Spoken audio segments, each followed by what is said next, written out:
Wish you all the very best. And over to Sanjay.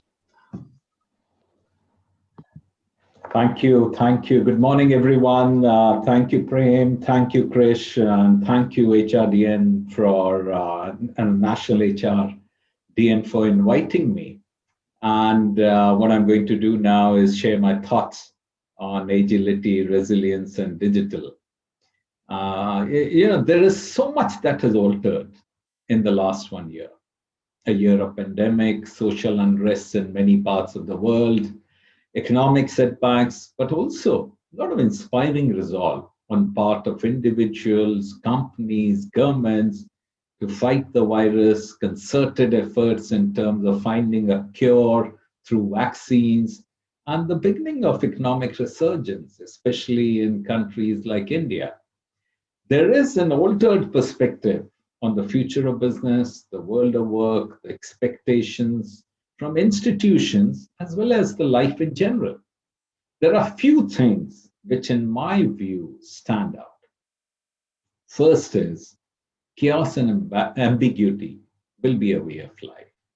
COVID-19 pandemic was not a black swan event like many people say. This was predictable and predicted, but the whole world was in denial. The other potential crises that are stampeding towards us are the climate change, social and economic inequality, ocean and ecosystem collapse, water scarcity, amongst many others. This will manifest in surprise, multiplex of forces, the speed of change, the confounding of issues, no cause and effect chain, the haziness of reality, the potential for misreads, and the mixed meanings of conditions. The second is the pandemic will indeed leave a scar. There have been labor market dislocations, bankruptcies will become much more common. Education of over 1 billion learners across the world has been disrupted.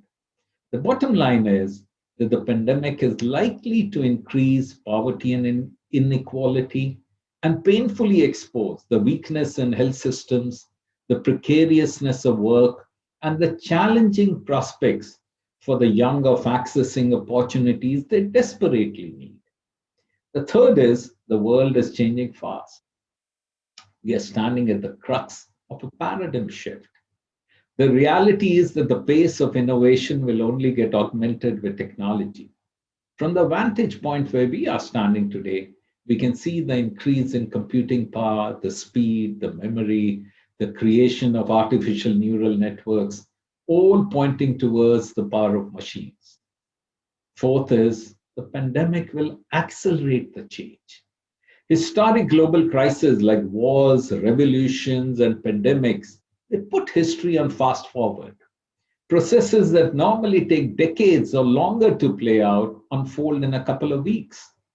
Coronavirus is the political, economic, psychological, and health event of a lifetime that will drive disruption and transformation for years to come.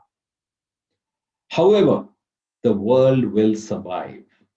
I'm basing it on my belief in human ingenuity and a capacity to change.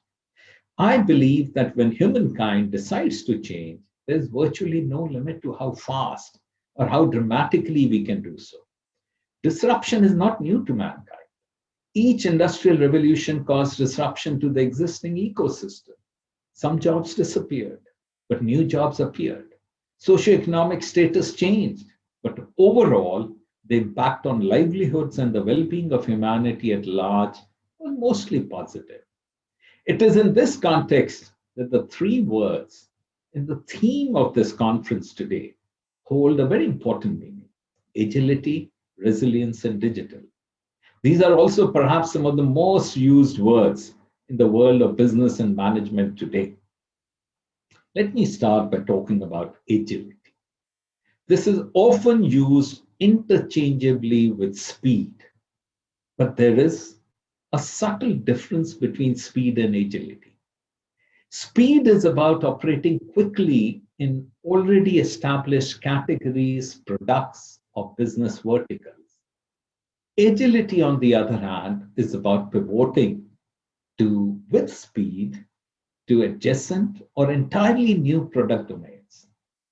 In this talk, I'll use it interchangeably.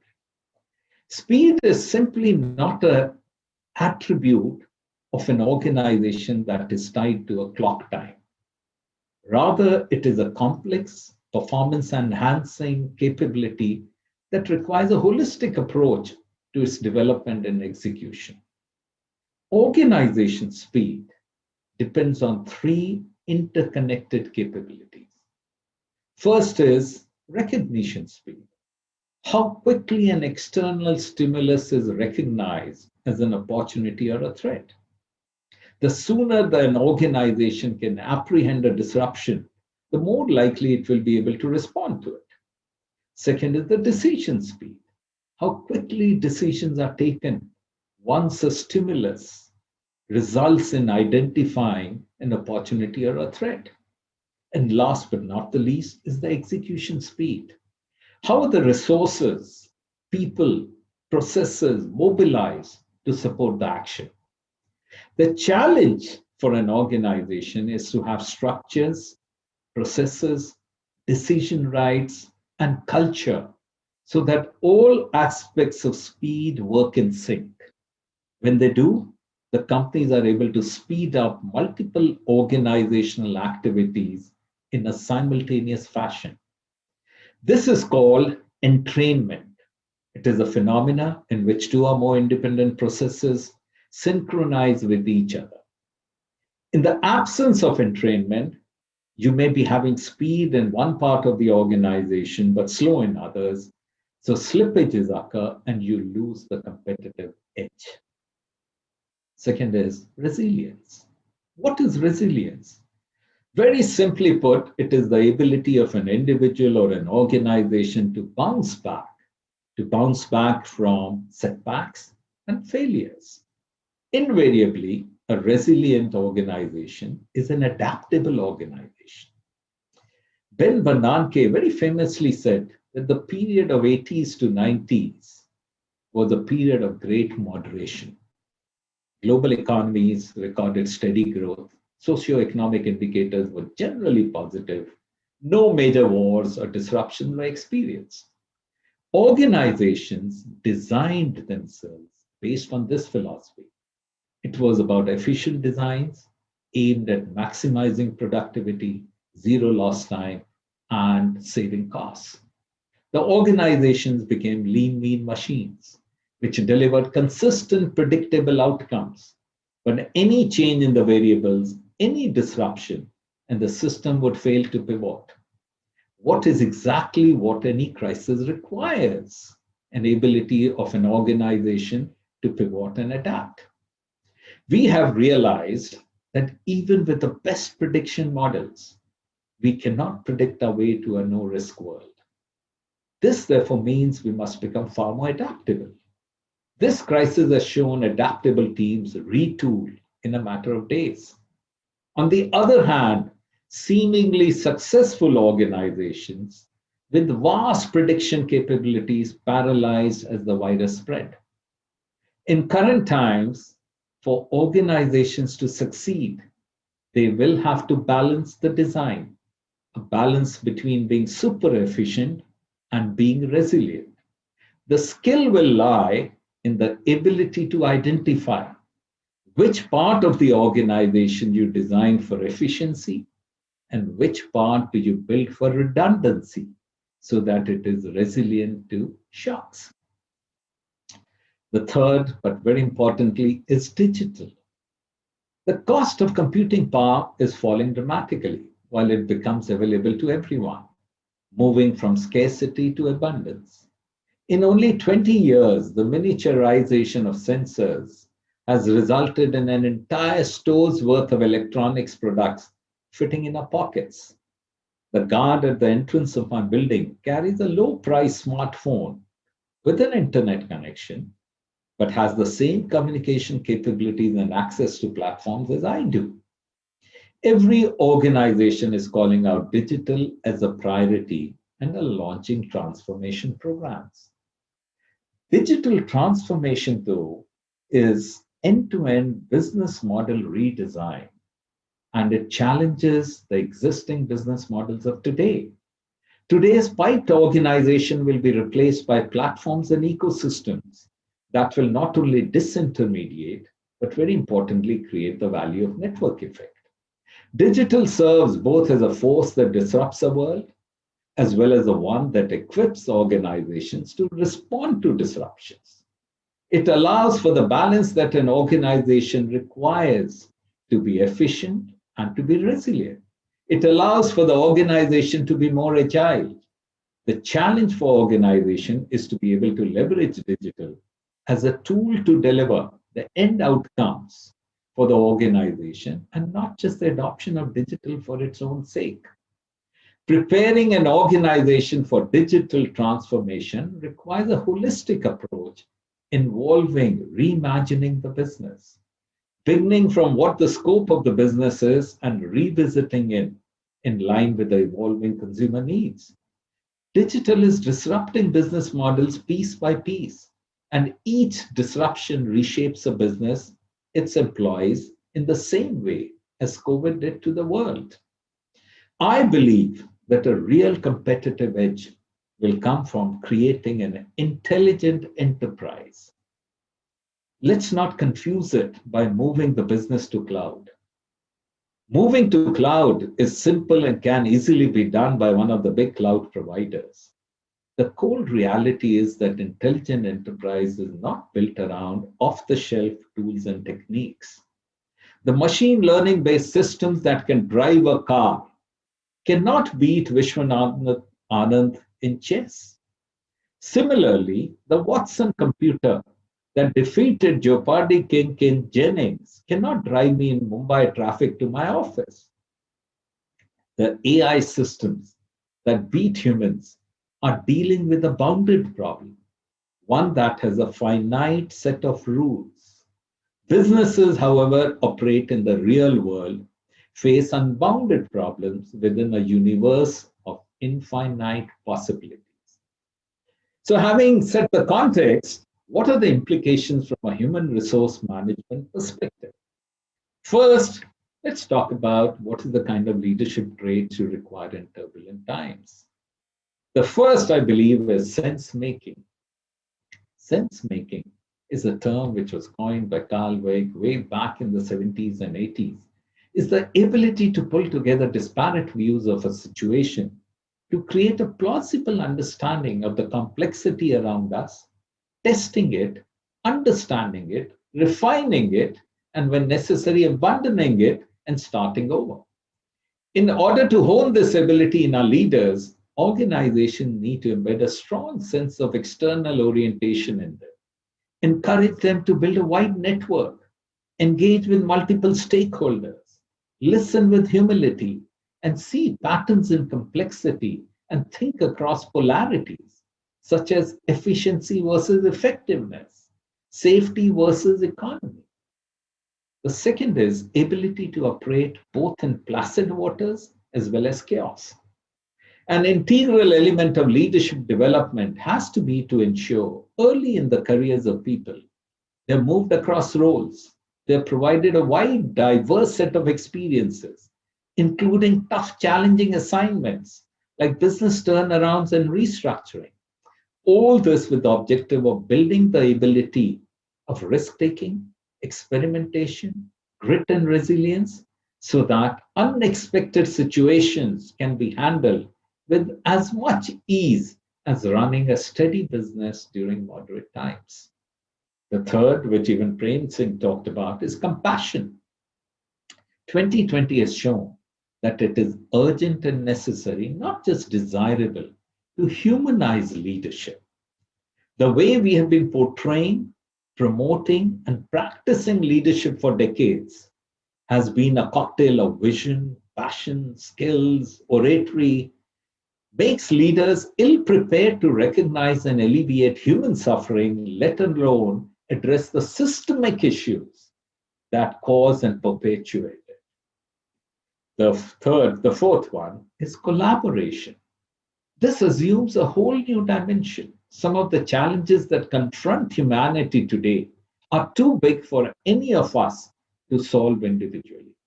Last year, COVID saw breakdown of silos across organization verticals and leaders operating horizontally across teams to face a common adversary.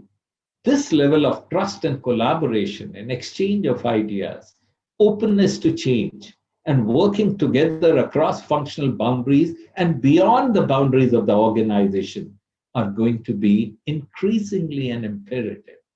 We need leaders who can collaborate with other leaders within the organization, across organizations, with governments, NGOs, to leverage opportunities or address challenges that confront us. Last but not the least, purpose led leaders. A strong sense of purpose can unleash superior performance, but only if it is authentic, inspiring, and embedded throughout the organization. Purpose creates a sense of meaning or goes beyond what an organization does, makes, or sells. Purpose inspires employees and unlocks the discretionary efforts to transform and grow. It also provides guardrails for decision making.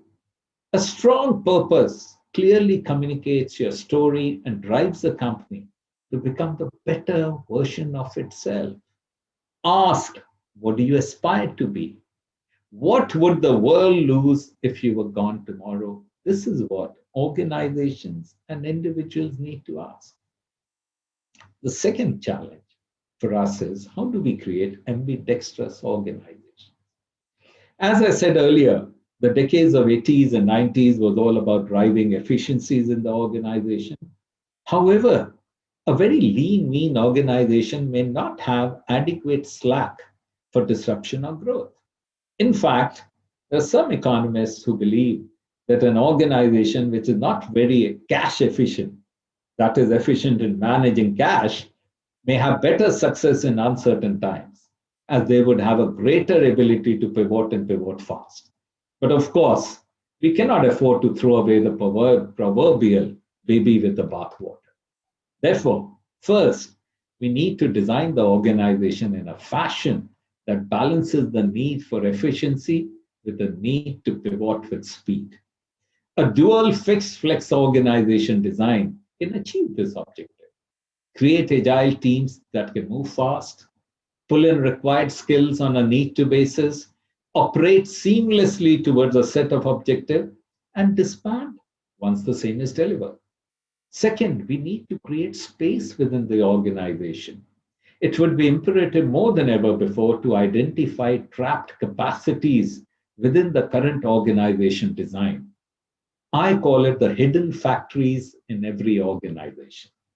The third, it is imperative for teams to continue to leverage digital and technology to drive greater efficiencies in the predictable, placid parts of the organization and repurpose resources towards those parts of the organization that operate in more uncertain and volatile environments. The third challenge, revisiting talent and capability building approach. The war for talent is only going to become much more intense as organizations will hunt from within the same small pool of skilled workforce in the countries. Furthermore, in a country like India, where half the workforce is today millennials, Gen Z, what employees seek of organizations is no longer security, stability, and mere financial rewards. The concept of cradle to grave careers are a thing of the past.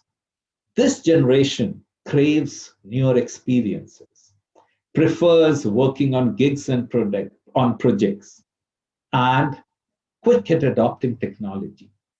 The key imperatives thus are A, retention of skills and capabilities within the organization by ring fencing them through monetary and non-monetary incentives. Now, let me be clear. This is not about retaining what you call as the top talent, but more about ensuring that the key organizational knowledge and capabilities are secured and retained, be that with a gig employee or with a permanent employee. B, paying a premium to talent that is curious, imaginative, and experimentative. As the digital revolution evolves, technology disruption cycle times will become shorter and more frequent. Curiosity to understand and experiment and adopt the ever-changing technologies at workplace for better outcomes would be a fundamental trait that would differentiate the top talent from the rest, as would the imagination to leverage tech for better outcomes. C. Upskilling must shift from one-time, long-term classroom sessions to rapid, always-on, bite-sized skill sessions. Training is akin to iPhone upgrades. There is a new technology which requires a new patch every other day, and the process is relentless and endless. Lastly, digital will disrupt every aspect of the organization, and stepping up digital capabilities of our employees fast is going to be another imperative. We will have to lift the floor while we raise the bar. Now, talking about work and workplaces, we need to reimagine work and workplaces. Workplace has seen a generational shift over the years from the dull, formal, windowless rooms and cabins that mark the workplace of the past to more energetic, bright, open workstations of the present to flex, shared community workspaces of tomorrow. One vector on which this transformation can be mapped is walls, the presence or absence of the same. From hard brick and mortar walls that divided one person from another, to glass see-through walls, to no walls. The next leap is actually absence of any walls, physical or virtual, as work from home and remote working becomes even more commonplace. Similar is the evolution of teams, from being defined by structure and stability to moving towards greater fluidity and flexibility. The vectors on which teams will evolve in the future include remote, gig, organic, and volunteer. We envision that the post-pandemic future of teamwork will be purposeful hybrid combination of virtual coordination and in-person collaboration. Effective leadership in this new hybrid world requires different skills that go beyond traditional team leadership. The leadership in multimodal form will have to be a conductor, ensuring that plans, decisions, information, and accomplishments are shared to coordinate and motivate team members. Be a catalyst who stimulates collaboration, spurs creativity and innovation, creates a shared culture, and fosters dedication. A coach who focuses on helping people achieve peak performance while building trust and focuses on the well-being and professional development. And also a champion who secures team resource, taps into essential information sources, communicates accomplishments, and builds trust with peers and other key stakeholders, both in person and virtually.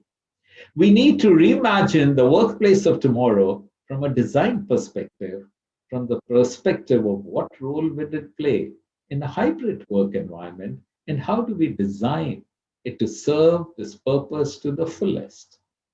Eventually, the imperative in this disruptive world is that while we create an organization that is steady and agile, efficient and resilient, human and digital, the challenge is for an organization and to a human resource function, how do you come together to build a beautiful, integrated, balanced salad bowl that is an appetizing dish?